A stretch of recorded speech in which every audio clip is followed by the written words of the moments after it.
안녕하세요. 소만 김기사. 동희입니다. 네, 오늘도 제 아내 동희를 전기기능사로 만들어주고자 이렇게 전기기기 과외를 하는데요. 네. 동희야, 오늘부터 우리 새로운 거 공부할 거야. 유도 전동기. 그치.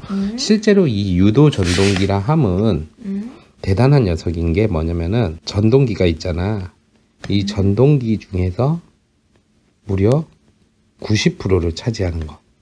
어마어마하게 사용하지. 이게 바로 유도 전동기야.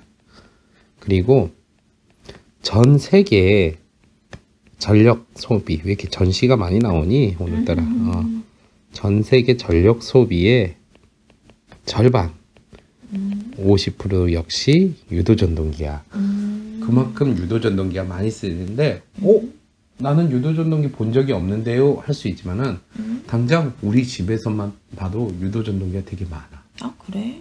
대표적인 게 냉장고 안에 들어가는 컴프레셔, 에어컨의 실외기, 그리고 에어컨 실내기에서도 바람을 이렇게 실내로 보내주기 위해서 팬이 있어. 그것도 유도 전기를 사용하고, 뭐 당연하지만 세탁기는 모터가 되게 중요하잖아. 그 세탁기의 모터 역시 유도 전동기가 되고, 그뿐 아니라 뭐 전자레인지 같은 경우에도 아래쪽에서 이렇게 그 모터가 회전하면서 그릇이 돌아가면서 음식을 골고루 익혀주잖아. 여기에서도 사용되고, 화장실에 있는 그 팬 거기에서도 사용이 되고, 정말 없는 데를 찾아보기 힘들 정도로 우리 생활 곳곳에도 유도 전동기가 있어. 그리고 요즘 이제 핫한 전기 자동차 있잖아. 전기 자동차도 유도 전동기를 사용해. 왜 그런지 알겠어? 속도가 왜? 빨라서? 속도를 빠르게 할 수도 있고 느리게 할 수도 있고 멈추게 할 수도 있고. 와, 똑똑하네. 맞아. 우리가 지난번에 공부했던 동기전동기 같은 경우에는 주파수와 같은 속도로 이렇게 회전한다 그랬잖아. 그래서 그게 어떻게 보면은 되게 장점일 수도 있는데 단점은 속도 조절이 어려워. 반면에 자동차는 속도 조절이 생명이잖아. 유도 전동기 같은 경우에는 속도 조절을 동기 전동기보다 훨씬 쉽게 할 수 있다 보니까 더 많이 사용하는 것도 사실이야. 그래. 그래서 유도 전동기 같은 경우는 실질적으로 앞으로도 계속 많이 쓰이게 될 만큼 어떻게 보면은 인류 전기 역사에 친한 친구라고 할 수 있을 만큼 굉장히 다양한 곳에서 사용되고 있다. 특히 산업 현장 같은 경우는 대놓고 많이 볼 수 있어. 자, 그러면은 오늘 이제 본격적으로 유도 전동기에 대해서 공부를 해볼게요. 유도 전동기에서 유도라는 게 뭘까? 유도? 뭐 전자유도처럼 뭐를 이렇게 되는 건가? 유도되는 건가? 우리 동희가 이제 슬슬 강의해도 될 정도로 정말 많은 걸 안다. 유도 전동기에서 그 유도라는 게 결국 그 자기장 있잖아. 그게 이제 정확하게 말하면 회전 자기장. 우리 그때 그 동기 전동기 얘기할 때 막 열심히 오빠가 설명해 줄 거야. 이제 그 자계를 통해서 그 자기력이 유도가 돼가지고 그로 인해 회전자의 전류가 흐르게 돼서 그 회전자가 이렇게 회전하는 것을 말해. 그러니까 거기서 말한 유도, 그게 거긴 거고, 이 유도가 영어로는 인덕션을 말해. 인덕션. 인덕션 하면은 우리 주방에다 두고 가스레인지 같이 이렇게 뜨뜻하게 해주는 걸 생각하잖아. 근데 거꾸로 인덕션이 그 안에 그 굉장히 많은 코일이 감겨 있어. 그래서 이게 이제 강한 전류를 통해서 맴돌이 전류 기억나지? 맴돌이 전류를 일으켜가지고 그로 인해 그 용기에 전류를 흘려보내서 그걸로 줄열을 만들어줘갖고 음식을 가열시키는 그런 거거든. 그래서 인덕션은 전용 용기를 사용해야 돼. 그게 일반 가스레인지나 혹은 하이라이트라고 하는 것과 다른 점이 있거든. 여튼 그래서 이 유도라는 것은 어떻게 보면은 전기를 활용할 수 있는 것을 한층 더 올렸다 하는 걸 볼 수가 있고, 그래서 오늘은 이제 유도 전동기에서 이게 어떻게 돌아가는지 그 원리 그런 것에 대해서 간단히 배우고, 그리고 그 유도 전동기는 알파와 오메가, 즉 처음과 끝이 바로 슬립이야, 슬립. 이 슬립에 대해서도 간단히 이야기를 하는 걸로니까 오늘 공부할 때는 이제 뭐 앞에 원리 같은 거는 그냥 이렇구나 하는 것 정도로만 듣고 슬립 부분을 좀 완벽하게 우리가 외우고 이해했으면 좋겠어. 그래. 자, 이제 본격적으로 강의를 할게. 유도 전동기의 원리를 이해하기 위해서는 아라고의 원판이라는 것을 우리가 인식하면은 되게 이해하기가 좋아. 아라고의 원판이라는 것을 설명하기 앞서 오빠가 하나 문제를 내볼게. 그래. 자, 여기에 이렇게 동전이 있어. 100원짜리 동전을 이렇게 갖다 놨는데, 이 동전을 우리가 이제 자석 알지? 자석을 딱 갖다 댔어. 그래가지고 뭐 여기가 N극, 여기가 S극 이렇게 있다. 자, 그러면은 이 동전과 자석 사이에는 어떤 일이 생길까? 1번, 동전이 자석에 덜컥 붙는다. 2번, 동전이 자석으로부터 멀리 떨어지려고 밀려난다. 3번, 아무 일도 발생하지 않는다. 아무 일도 발생하지 않는다. 3번이야? 왜? 자석이랑 붙을 만한 게 뭐 철 이런 거잖아. 그치. 철가루. 이거는 뭐 붙는 성질이 아니니까. 그래. 보통 이제 메탈 소재, 즉 철과 같은 소재라면은 자석과 붙거나 밀어내거나 하는 어떤 성질을 가질 수 있다 생각하는데, 이 구리라는 것 또한 뭔가 붙을 것 같지만은 구리는 전류는 흘려. 그런데 우리가 예전에 정자계 쪽에 공부할 때 뭐 자성체 이런 거 공부했었잖아. 근데 구리는 자석의 성질을 가진 게 아니기 때문에 붙지도 않아. 그렇기 때문에 자석과 동전이 가까이 있으면은 별로 큰 의미가 없단 말이야. 이 동전 자체가 결국에는 구리야, 구리. 여기서 말하는 동, 그게 구리동을 쓰는 거거든. 그래서 자석과 이 동전 사이에는 실질적으로 눈으로 보이는 어떠한 변화 같은 건 없어. 만약 있다 그러면은 사실 또 불편한 점도 많겠지.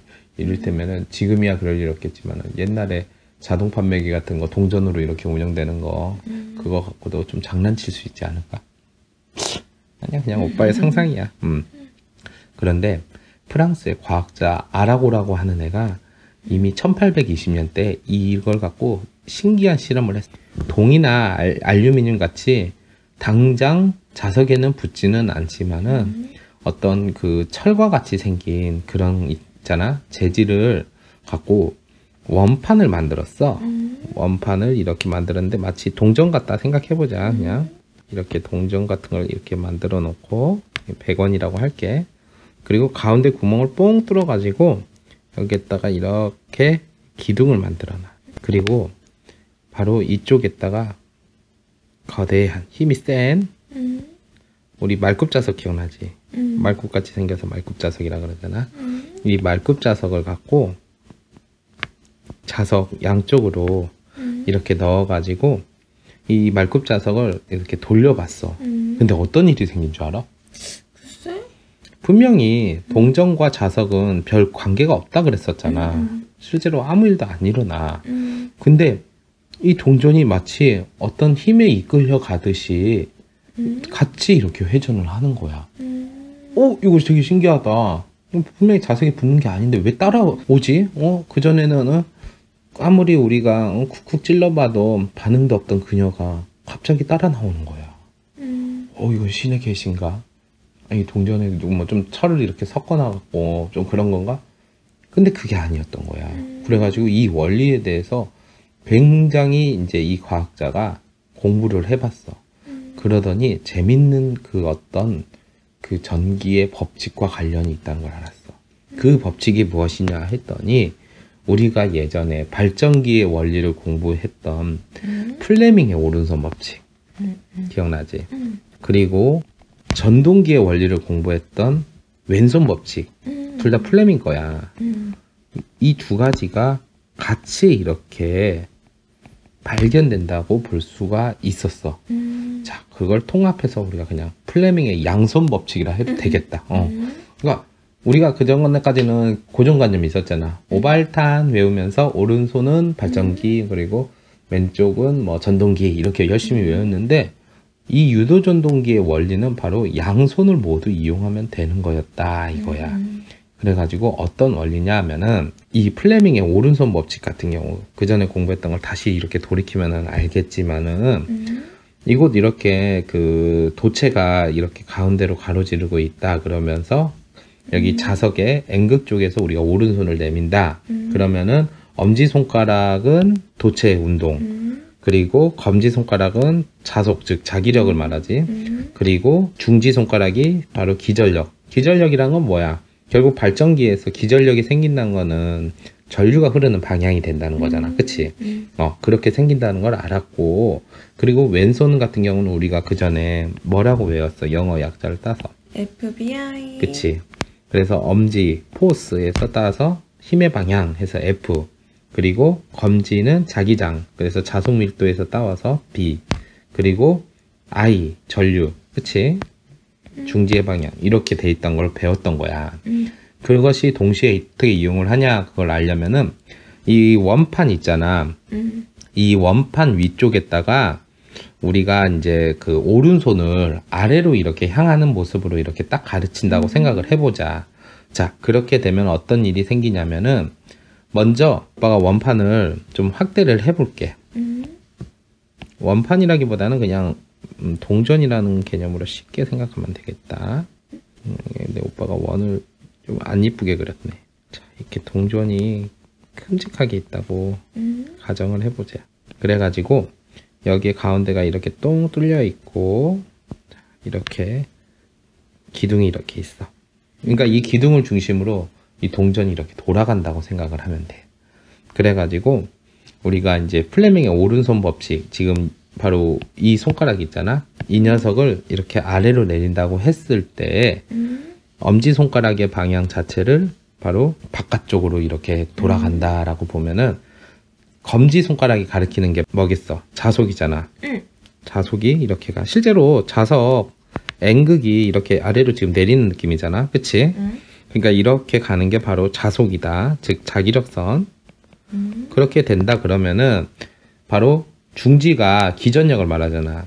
이 중지가 어디로 가냐 했더니 안쪽으로 이렇게 흘러가는 거야.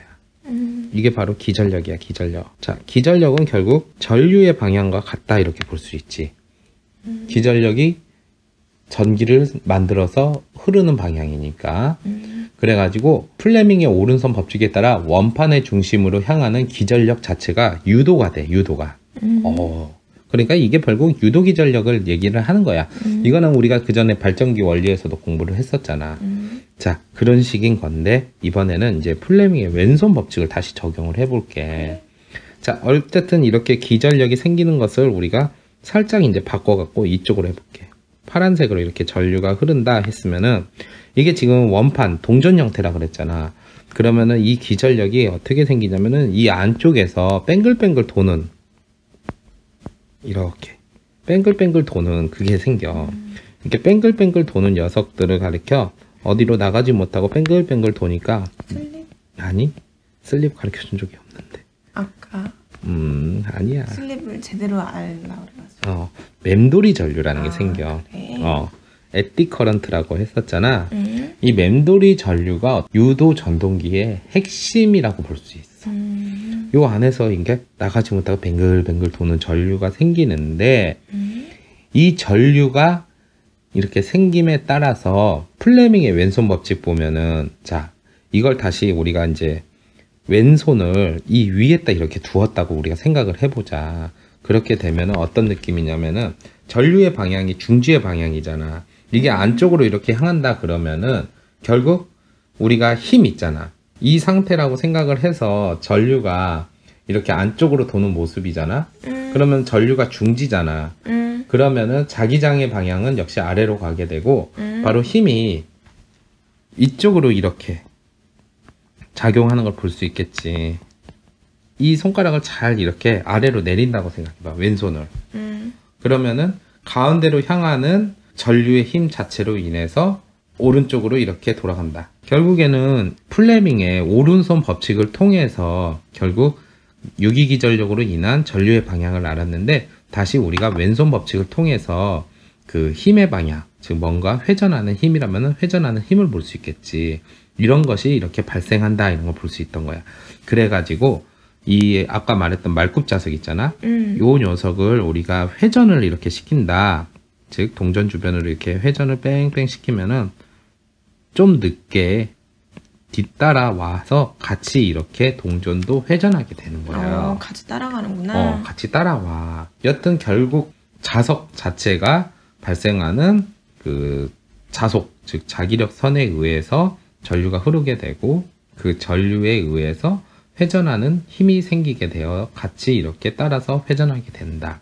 따라서 우리가 막 자석에 붙으려고 하는 어떤 그 흡인력, 아니면은 밀어내려는 그 뭐 청력, 뭐 또는 반발력이라 그러지. 그거와는 별개로 이런 유도기전력을 통해서 움직이게 된다. 이렇게 생각하면 돼. 자, 이제 그 자석 있잖아. 자석 자체를 그러면은 우리가 하나 큰 걸 사다가 동이가 이제 오늘 전동기 좀 돌려야겠다 해갖고 열심히 이렇게 원판 주변으로 큰 걸 이렇게 돌리면은 전동기가 휙휙 돌아가겠네. 안 되지. 아깝지 그렇게 하기. 우리는 이미 전기라고 하는 깨끗한 에너지를 갖고 있으면 이 전기를 활용을 하는 것도 어떻게 보면 현대의 기술자로서의 당연한 자세이지. 그래서 이 말굽자석 같이 생긴 것을 거대한 것을 일일이 돌리는 게 아니라 우리가 예전에 동기전동기의 원리를 공부할 때 회전자기장, 즉 회전자계 있잖아. 그걸 공부를 했을 거야.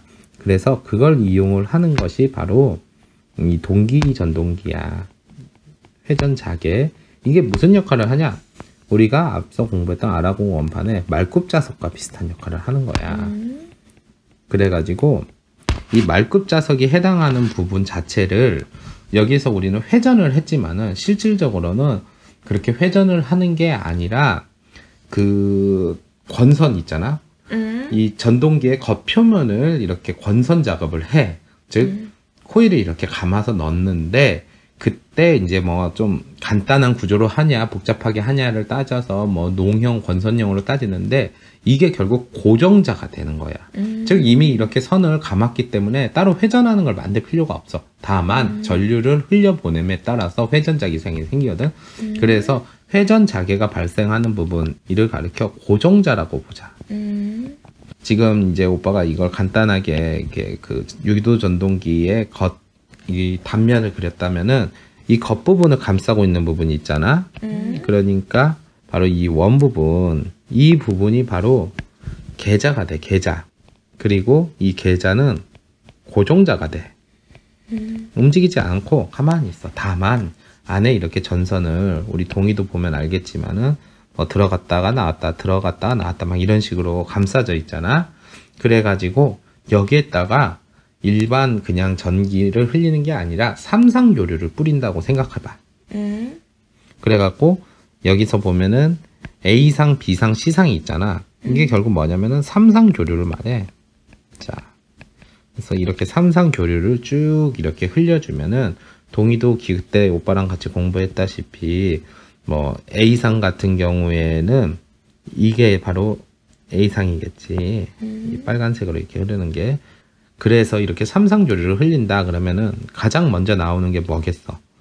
A상이라고 하잖아. 그래서 우리가 A상, B상, C상을 상순이라 그랬었지. 먼저 사인 곡선을 그릴 때 가장 기본적으로 흘러가는 게 바로 A상. A상이 흘러가고 나면은 그로부터 120도 뒤로 B상이 흘러가고 그로부터 또 120도 뒤로 C상이 이렇게 흘러간다. 이렇게 볼 수 있어. 그래가지고 오빠랑 그 당시에 이거 이해할 때 기억날까 모르겠는데 막 플러스 마이너스 막 이런 걸 따져가면서 시간 그런 거 했었잖아. 그래서 여기에서 T1, T2, T3, T4, T5 보면 타임 시간을 말해. 즉 한 주기 동안의 시간을 이렇게 5개로 쪼갠다. 그러면은 이렇게 총 5개의 시간을 쪼갤 때 뭔가 이렇게 그 사진처럼 착각착각 하다 보면은 이게 전류가 들어오고 나오는 방향 같은 것을 우리가 그때 도트와 크로스로 표기를 하면서 플러스 뭐 마이너스 막 그런 거 따지지. 그걸 이렇게 하다 보면은 그때 이제 어떤 뭉치식으로 이렇게 서로 이렇게 그 자기장의 방향이 생긴다 그랬었잖아. 기억나지? 그걸 토대로 이렇게 하다 보니까 바로 이런 식으로 시계 방향으로 계자에 흐르는 자기장이 이렇게 있다 그거야. 이게 중요한 게 뭐냐면은 계속 강조하지만 이 계자 자체가 회전하는 게 아니야. 고정자야. 근데 그 안에 삼상교류가 흐르면은 바로 자기장이 이렇게 시간 동안 이렇게 움직인다 이거야. 그러니까 이것도 되게 빨리 움직이겠지. 그래서 뭐 우리가 쓰는 일반 전기인 60Hz 전기다 그러면은 우리가 1초 동안에 60번의 이렇게 주기를 갖고 이 조류가 흐르는 거잖아. 그와 마찬가지로 회전자기장도 1초에 60회 동안 이렇게 변한다고 볼 수 있겠지. 그래서 그거와 맞게 움직이는 것이 바로 동기전동기라면은 우리가 공부하는 유도전동기 같은 경우에는 가운데에 동글동글하게 무엇을 놓느냐면은 바로 전기자를 두는 거야. 전기자. 전기자가 결국에는 무엇이냐? 회전자. 그렇지. 회전자. 얘가 돌아가는 거야. 그래서 앞서 우리가 R하고 원판을 따지고 생각하다 보면은 계자 역할을 하는 것, 이게 결국에는 말굽자석 같은 거가 되는 거고, 그리고 전기자에 해당하는 것이 결국에는 동전과 같은 역할을 한다. 그래서 이 계자에서의 회전자계가 발생하면은 그 회전자계로 인해서 유도기전력이 생기고, 그 유도기전력에 나오는 전류가 원판에 있었는데 그 원판에 있는 맴돌이 전류 같은 것이 생기고, 이로 인한 힘으로써 같이 따라서 이렇게 회전자, 즉 전기자가 이렇게 돌아가는 게 바로 유도전동기의 원리인 거야. 그래서 결국에는 동기전동기와 다르게 약간 그 고정자의 그 회전자기장보다 전기자의 속도가 늦어진다는 거. 이 개념까지가 바로 유도전동기의 원리인 거고, 그리고 또 한 가지 중요한 게 뭐냐면은 이 유도전동기 같은 경우에는 역회전을 시키기가 되게 간단해. 그게 무슨 얘기냐면은 지금 우리가 그 A상, B상, C상이 이 순서로 이렇게 그 파형이 생기잖아. 근데 약간 이 B상과 C상을 서로 이렇게 반대로 낀다 이렇게 되잖아. 그러면 이 파형 역시도 바뀌게 되겠지. 그러면은 이 전동기가 지금은 이렇게 우리가 시계 방향으로 이렇게 돌아가잖아. 이렇게. 근데 B상과 C상을 이렇게 반대로 낀다 그러면은 역회전을 하게 돼. 그러니까 상순을 바꿔버린다 이 얘기야. 그러면 B상과 C상만 바꾸면 되냐? 아니야. 뭐가 되었든 A상과 B상을 바꾸든 A상과 C상을 바꾸든 서로 이렇게 바꿔 낀다. 즉 역접속을 하게 되면은 바로 역회전을 하게 된다는 것도 유도전동기의 큰 특징이야. 이런 거는 시험에 내기 좋아. 유도전동기를 역회전 시키려면 어떻게 하면 되는가? 뭐 그러면은 그냥 여기 연결된 삼상 교류선을 역접속을 시키면은 된다. 이런 것도 우리가 좀 알아두면 좋겠어. 이게 역접속 할 때는 그 전동기를 정지한 상태에서 해야지 막 따라가고 있는데 갑자기 역접속을 하게 된다 그러면은 아무래도 전동기한테도 좋지도 않고 또 작업하기에도 그렇게 좋은 환경은 아니지. 전류가 흐르고 있을 때 그런 걸 하니까. 자, 이제 본격적으로 우리가 전기 기능사 시험 대비에 유도전동기에서 중요한 개념인 슬립에 대해서 알아보자. 그래. 슬립이라는 단어, 동의는 이런 단어 들으면 잠 오지. 이건 슬림이 아니죠. 그것도 슬립 아니야? 여기서 말하는 슬립은 우리가 잠을 잘 때 슬립이 아니라 이렇게 써. 그래서 이게 이제 그 전기 용어로 따지면은 좀 어려워. 무슨 얘기냐면은 전동기의 회전 속도를 나타내는 상수야. 참, 그 우리가 회전 속도 같은 경우는 그 전에 우리가 계속 공부했었잖아. 그 뭐 회전 속도, 회전수 뭐 해서 뭐 동기전동기 같은 경우에는 NS도 쓰고 막 그랬었던 것 같은데 여기서는 그렇게 보기보다는 그냥 우리가 직관적으로 이해하기 좋게 미끄러지는 정도라고 생각해보면 돼. 우리 실내에서 그 슬리퍼 같은 거 신을 때 이 슬립도 여기서 따오는 거야. 바닥이 미끄러우니까 미끄러지지 말라고. 그 이렇게 실내에서 신는 신발은 슬리퍼라 그러고, 뭐 그리고 여성 의류에서도 뭐 슬립과 관련된 거 있다고 얼핏 들은 것 같아. 그래서 이 슬립이라는 단어를 이렇게 받아들이면 되고, 이걸 그러니까 전동기의 회전 속도를 나타내는 상수라고 했는데 여기에서 중요한 게 뭐냐면은 바로 이거야. 이제 우리가 새로운 속도 개념을 좀 더 배우게 돼. 동기 속도라는 게 있어. 동기 속도. 동기 속도를 우리가 기호로 NS라 그래. 동기 속도에서 바로 회전 속도를 뺀 개념이다. 동기 속도 NS. 이 NS는 우리가 그때 동기전동기의 속도에서도 공부했던 기억나지 않아? S를 썼어. 그치. S를 쓰니 동기화. 동기가 0으로 싱크로노스라 했잖아. 그래서 이거는 우리가 동기전동기에서 속도를 얘기를 했는데 그게 결국에는 무엇이냐? 앞서 우리가 회전자기장의 그 개념 같은 거 간단히 얘기를 했잖아. 그게 바로 동기전동기와 같다 그랬잖아. 결국에는 이 동기전동기의 속도라는 거는 다시 말을 하면은 회전자기장의 속도와 같은 거야. 이해하겠지? 또 이것을 아라고의 원판으로 확대를 하면은 말급자석의 속도랑도 같대. 자, 그러면은 이제 조금 감이 잡히겠다. 근데 아라고의 원판에서 우리가 원판의 속도는 말급자석 속도보다 빨라서는 안 된다 그랬잖아. 좀 늦어진다 그랬잖아. 결국에는 이 회전 속도라는 개념이 아라고의 원판에서 그 원판의 속도와 같다 이렇게 생각을 하면 돼. 그래서 이 회전 속도는 원판의 속도라 볼 수가 있겠고, 그리고 이것은 다시 거꾸로 말을 하면 회전 자기장 안에 바로 전기자가 있었지. 그 직접 돌아가는 부분. 즉 이거는 계자가 아니라 전기자의 속도와 같대. 그리고 이는 다시 말을 하면은 이게 바로 유도 전동기의 속도야. 그렇다면은 유도 전동기의 속도를 빨리 하려면은 그만큼 동기 전동기, 즉 동기 속도를 빠르게 하면은 그만큼 빠르게 따라오니까 그만큼 빨라지겠다. 그러니까 이 동기 속도만큼 열심히 달려가려고 하는 게 회전 속도다 보니까 동기 속도를 빠르게 할수록 그 회전 속도도 빨라지겠지. 이 동기 속도에서 회전 속도를 뺀 개념 자체가 바로 슬립을 이야기하지는 않아. 이것은 다시 말을 하면은 슬립에서 다시 동기 속도를 곱한 개념이야. 자, 그래서 이게 왜 중요하냐면은 이제 상대 속도라는 것을 배우게 돼. 이게 무슨 얘기냐? 지금 우리가 이 두 가지의 속도의 개념을 배웠잖아. 그렇다면은 상대 속도라는 것이 있는데 이 상대 속도라는 건 어떤 개념이냐? 자, 동희야. 하나 내가 물어볼게. 동희가 이렇게 길을 걸어가고 있어. 이쪽으로 이렇게 쭉 걸어가고 있고 시속 4km/h의 속도로 이렇게 걸어가고 있다. 근데 여기에서 자동차 한 대가 이쪽으로 쑥 가. 더 빠른 속도로. 시속 40km/h로 이렇게 가고 있다.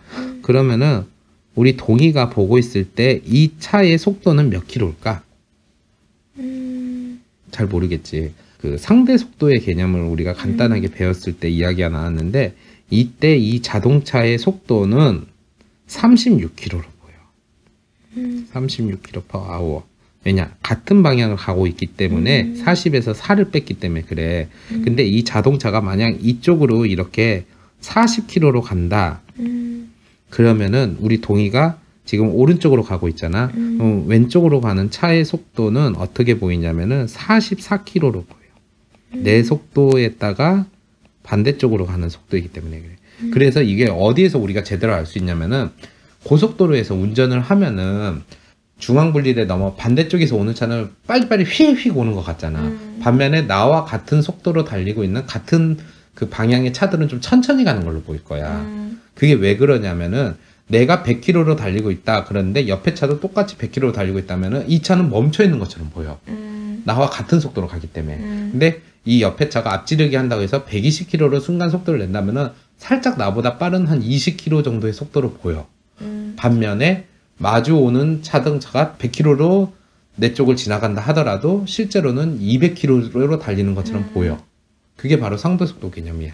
그래가지고 나는 예전에 이 상대속도를 제일 빨리 느낄 수 있는 게 뭐가 있을까 생각했는데 바로 20량짜리 KTX 같은 고속열차가 뭐 저기 천안아산역 같은 데를 그냥 통과할 때 300km 속도로 통과를 한다 그래. 그럼 내 자체가 이렇게 300km 속도로 역을 지나칠 때는 300km지만 그때 맞은편에서 반대 방향으로 가는 열차가 온다. 그러면은 걔도 300으로 올 거 아니야. 그러면 그 20량짜리 긴 열차가 시속 600km로 비슷한 속도로 간다고 느끼기 때문에 훨씬 빠른 속도로 내 옆을 확 지나간단 말이야. 그래서 이 상대 속도라는 것은 실질적으로 어떤 절대 속도가 아니라 나를 기준으로 했을 때 보는 개념인데 유도 전동기에서 말하는 상대 속도 같은 경우는 단위가 바로 S, N, S. 소셜 네트워크 서비스 트위터나 인스타그램 이런 걸 얘기하는 게 아니라 바로 SNS가 뭐냐면은 이 슬립에서 동기 속도를 곱한 개념이야. 이런 개념에 대해서 우리가 좀 알아줘요. 결국 이거는 동기 속도에서 회전 속도를 뺀 개념. 바로 이렇게 우리가 이해를 하면 되겠고, 그러면은 우리가 제대로 이제 슬립에 대한 개념을 공부해. 슬립 S는 어떻게 되냐? NS에서 N을 뺀 것은 S 곱하기 NS다. 자, 여기에서 우리가 S만 따로 빼주면 된다. 그러기 위해서는 어떻게 하면 되냐면은 NS를 나눠줘. 그 반대쪽. 거꾸로 하면은 NS분의 1을 곱해줘도 되겠지. NS1을 그러면은 간단해. NS 마이너스 N. N은 NS분의 1을 곱해준 것은 바로 S와 같다. 자, 이게 바로 슬립이야, 슬립. 그래서 이 공식 같은 경우에는 정말 우리가 그 유도전동기에서 아주 기본이 되는 공식이기 때문에 꼭 우리가 외웠으면 좋겠어. 자, 그리고 계속 오빠가 속도의 개념, 이제 이 속도는 크게 세 가지가 있다는 걸 알았잖아. 속도의 단위 같은 경우가 뭐가 되냐? 이 단위까지도 우리가 알아줘야지. 단위는 앞서 오빠가 이 상대 속도 나오면서 자동차와 동의의 걷는 속도 이런 거 얘기하면서 킬로미터 퍼 아워를 썼는데, 이 전동기 같은 경우는 RPM을 사용해야 돼. 이 RPM은 롤링 아니면은 레볼루션 퍼 미닛, 즉 분당 회전수 개념이야. 그래가지고 웬만한 다른 단서가 없으면은 단위가 RPM이다 이렇게 생각하면 돼. 1분당 몇 바퀴를 돌았느냐. 이 자동차나 아니면 걷는 거 같은 경우는 이 속도라는 개념이 거리에서 시간을 나눈 개념이란 말이야. 어디론가 가고 있는 어떤 그런 그 벡터의 성질을 가졌다면은 이것은 전동기라서 회전하는 것이 바로 속도의 개념이거든. 그래갖고 킬로미터 퍼 아워 이런 거 사용하지 않고 RPM을 사용한다는 걸 알아두고, 일반적으로 우리가 이제 그 유도 전동기 같은 경우 있잖아. 유도 전동기의 슬립, 그러니까 정상적인 유도 전동기의 슬립 같은 경우가 퍼센테이지로 따져가지고 약 2.5에서 5% 정도라고 이렇게 생각하면 돼. 이게 무슨 얘기냐면은 결국 동기 속도보다 회전 속도가 좀 늦는다는 건 이해가 가. 근데 한 2.5에서 5% 정도에 약간씩 더 늦는다. 그런 개념으로 이렇게 생각하면 돼. 자, 그래서 이 슬립 공식을 이용해서 우리가 간단하게 슬립을 하나 보여볼게. 회전 자기장, 즉 동기 속도 자체 NS라 그랬잖아. NS가 1850 RPM이고 회전 속도가 N, 이거는 1800인 어떤 유도 전동기가 있다 가정을 해보자. 이때 슬립을 구하여라 이런 거 기능서에서 내올 수 있잖아. 그러면 NS랑 N이랑 같은 거죠. 50 차이 나오는구나. 그러면 이 공식에다가 바로 대입을 해보자. 1850에서 1800 하고 1850. 그치. 구해볼까? 그러면은 50 나누기 1850. 그치. 이걸 우리가 계산기로 나누면은 0.027 이렇게 나와. 0.027. 이걸 우리가 100분율로 한다 그러면은 약 2.7%가 되겠지. 슬립 같은 경우는 따로 단위가 없는데 만약 100분율로 한다 그러면 곱하기 100을 해주면서 퍼센트를 붙이면 돼. 그래. 그래서 통상 유도 전동기의 슬립 같은 경우에는 어떻게 딱 정해진 건 없어. 왜냐? 모든 전동기마다 성격이 다르니까. 그런데 일반적으로 유도 전동기의 슬립 범위는 어떻게 되냐면은 약 2.5%에서 5% 정도야. 그러니까 이보다 좀 높다 싶으면은 이게 슬립이 좀 많이 되는구나. 그러니까 그렇게 또 효율적이지 않겠지. 그렇게 받아들이면 되고, 그러면은 이 슬립에 대해서 조금만 더 이야기를 해줄게. 그래. 방금 전에 나온 그 유도 전동기의 슬립 범위는 어떻게 보면 실질적인 그런 슬립의 범위로서 2.5에서 5%라 그랬잖아. 근데 이론적으로 우리가 계산해서 나올 수 있는 슬립 범위는 이보다 훨씬 어떻게 보면은 여유가 있어. 그래서 슬립 범위는 어떻게 되냐면은 0에서 바로 1 사이 값이 돼. 여기에서 중요한 거는 우리가 부등호를 통해서도 알 수 있지만은 0을 초과하고 1 미만, 즉 0과 1을 뺀 그 사이의 값이다 이거야. 그래서 0.00001이어도 되지만은 0은 안 된다. 이런 거에 대해서 알아보고, 자, 그리고 만약에 정지 상태일 때의 슬립은 어떻게 되냐? 자, 우리가 그러면은 슬립 공식 다시 한번 대륙해보자. 동기 속도분의 동기 속도 마이너스 회전 속도잖아. 그렇다면은 정지 상태라는 거는 회전 회전이 0인 거잖아. 그치? 회전이 0이라는 것은 동기 속도가 뭐가 되더라도 회전 속도 자체가 없어. 그러면은 예를 들면은 동기 속도가 뭐 1800rpm이다. 그러면 분자도 1800이겠지. 그치? 1800분의 1800이잖아. 1이네. 그래. 그래서 정지 상태일 때의 슬립은 1. 1. 자, 그리고 정지 상태가 아니라 동기 속도로 회전을 한다. 그러니까 결국에는 이 회전 속도도 동기 속도와 똑같아. 이거 동기 전동기랑 똑같네. 자, 그러면 어떻게 되냐? 그러면 여기에서 이제 이 0이 아니라 또 바뀌겠지. n이 뭘로 바뀌냐? 바로 NS. ns와 똑같은 1800으로 바뀌게 된다. 그리고 그렇게 되고 n은 1800이다. 이러면은 어떻게 될까? 0. 동기 속도로 회전했을 때는 이미 1800에서 1800을 빼니까 1800분의 0이 되겠지. 즉 분모가 뭐가 되더라도 분자가 0이면 0과 같게 돼. 그래서 동기 속도로 회전한다. 즉 동기 전동기와 같은 상태이다. 어떻게 보면 이게 가장 좋은 거 아님? 그럴 수도 있겠다. 그치. 왜냐면 슬립이라는 게 뭐야? 손실과 같은 개념인 거잖아. 동기 속도보다 회전 속도가 살짝 늦는데 살짝 늦는 거 없이 같이 회전한다. 그러면은 그냥 동기 전동기가 똑같다. 그러면 그만큼 효율적인 거지. 우리 동기 전동기의 장점 중에 뭐야? 되게 효율적이고 역률도 조절할 수 있고 막 그랬었는 얘기했잖아.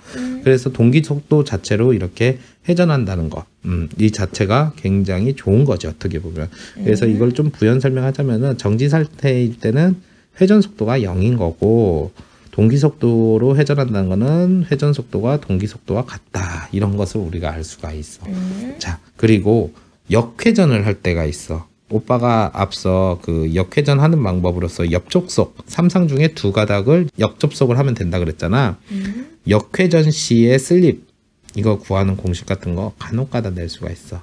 자, 이거는 똑같이 분모는 동기 속도로 하고 분자도 똑같이 동기 속도에서 뭔가를 빼야 돼. 뭐를 빼냐면은 회전 속도를 우리가 그냥 뺐는데 역회전이라는 건 반대 방향으로 회전하는 거잖아. 우리 전기 공부할 때 반대는 무조건 음수로 표기를 한다 그랬잖아. 이런 식으로 계산을 하게 돼. 회전 속도에다 마이너스를 부호를 붙이고 그걸 뺀다. 그래서 그냥 단순하게 ns 플러스 n 해도 되는데 실질적으로 그렇게 하면은 역회전이라는 개념이랑은 좀 거리가 멀게 식이 느껴져. 그래서 헷갈릴 수 있기 때문에 이런 식으로 이렇게 하면 되겠다. 그래서 이것을 우리가 간단하게 정리하면은 여기까지만 우리가 확실하게 이해를 하면은 실질적으로 끝나. 자, 그게 뭐냐면은 슬립과 속도의 특성을 간단하게 정리를 해줄게. 슬립과 속도 특성. 우리가 그 동기전동기 공부하면서도 뭐 토크 특성, 속도 특성 이런 거 공부했었잖아. 유도전동기는 슬립이 정말 중요한 개념이기 때문에 슬립과 속도 특성도 우리가 간단하게 알아보자. 그래서 처음으로 우리가 회전하는 것이 바로 말굽자석 같은 개념, 즉 회전 자계. 그치? 그게 뭐야? 동기 속도잖아. 동기 속도. 이게 기호로 ns. 이게 결국에는 입력과 같은 개념이야. 입력. 인풋. 입력이 있어야지 출력이 있고 그 사이에 손실이 있단 말이야. 그래서 동기 속도라는 것이 결국 우리가 1로 본다 그러면은 큰 틀에서 보면은 자, 이제 손실이라는 게 있겠지. 그 손실에 대한 것이 뭐냐면은 바로 상대 속도야. 상대 속도. 앞서 우리가 얘기했던. 그래서 상대 속도는 기호로 SNS, 소셜 네트워크 서비스라 그랬었잖아.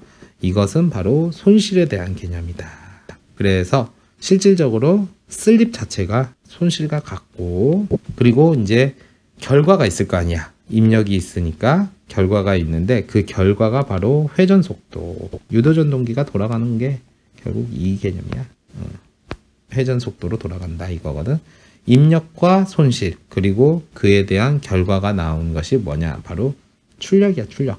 자, 그러면 이 회전 속도 N은 어떻게 나오냐 봤더니 결국 동기 속도에서 손실을 뺀 개념과 같다 이거야.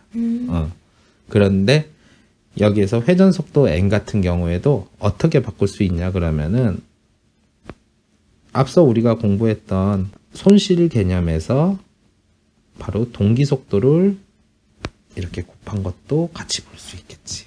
그래, 알았어. 그래서 이렇게 슬립과 속도 특성 같은 경우도 우리가 머릿속에 이렇게 구조화를 해놓으면은 유도 전동기를 이해할 때 도움이 많이 돼.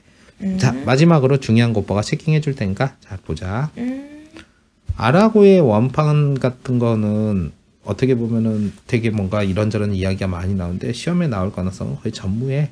그냥 플레밍의 연속 법칙을 썼다 이렇게 생각하면 되고, 그리고 회전자계 이거는 이미 동기전동기에서도 충분히 설명을 했지만은 동기전동기에서도 시험에 나오지는 않아. 다만 이렇게 이용을 해서 그 회전자기장이 발생을 한다. 이게 결국 계좌 역할을 한다. 이렇게 보면 되고, 단 이거는 우리가 알아두자.